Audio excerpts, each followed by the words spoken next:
Okay, so sa mga ano, diyan, sa mga gustong malaman kung paano ba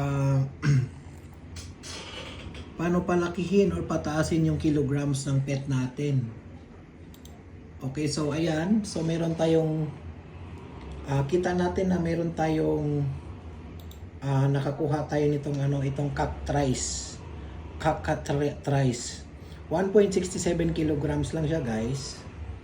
Pero kung gagamitan natin siya ng ng Brontosaurus, so madadagdagan siya ng 30% na kilograms. So paano ba natin gamitin ito? So ilalagay na natin itong Brontosaurus. So computein nyo, guys, kung ilang piraso ang kailangan yung gamiting Brontosaurus para umabot sa 30%. Hindi pwedeng lumagpas ng 30, hindi niya i-count yun, guys. Pero kayo, para ma-experience nyo din naman, baka curious kayo. So nalagay na natin yung Brontosaurus na 6. So lalapit na tayo dito sa Cactrice. 1.67 kilograms. Okay, 1.67 kilograms yun, guys, ha. So i-open na natin. Okay. O, ayan. Nakuha na natin siya, guys.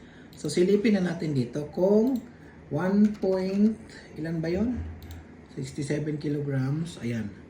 Naging 2.18. So nadagdagan siya ng 30%. Ganun lang kadali, guys, kung paano magdagdag ng kilograms sa pet na i-hatch natin.